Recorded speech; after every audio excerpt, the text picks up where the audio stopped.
And welcome back, folks. We had a beautiful day across the region. Instead of the 30s and snow, we are dealing with temperatures in the low 40s today, which is closer to our seasonal average. Good afternoon, Oak Hill, 40 degrees, 42 in Beckley, 43 in Pipestem, 40 degrees in Bluefield. Nothing but clear skies. What's all this blue on the map? There are freeze warnings in effect to our south because the growing season started so early because of the mild winter, and now we have temperatures tonight here and as far south as Atlanta, dropping below freezing. So those folks need to cover their flowers to prevent frost damage. Our next weather system getting organized well to the west, some high clouds moving into the Chicago area.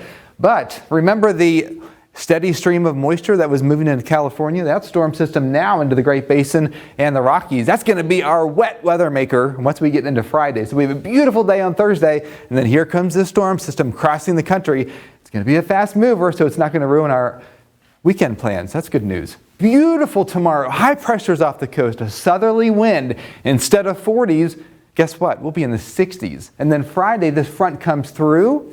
Some rain, no flooding issues. It's going to be a progressive front, not one of those that stalls over the region.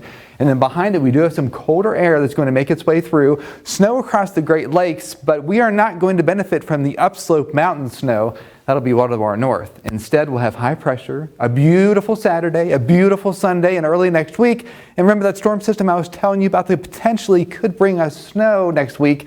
It looks like the high pressure is going to keep it to our south. So just a slight chance for some snow flurries, but we have an extended period of dry weather in our forecast locally. One thing to keep in mind though, yeah, it gets nice and warm this time of the year, but the dew points are still very low. So tomorrow between 1 and 5 o'clock, the humidity is going to drop to 15 to 20%.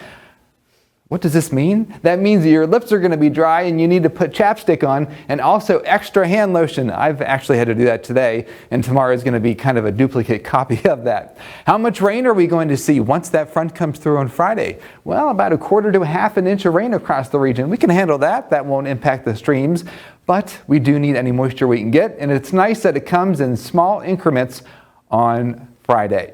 So here's a lowdown. Transition back to spring weather, very dry on Thursday, and then it's chilly weather for the weekend. Our 7-day forecast, look at that number, 61 degrees.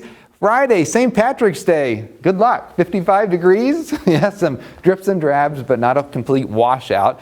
Back to the winter chill over the weekend with partly cloudy skies. Yeah, temperatures in the 40s. You see some teens overnight.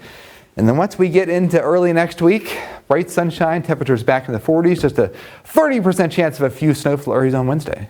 I love it, Chad. Looks pretty good so far.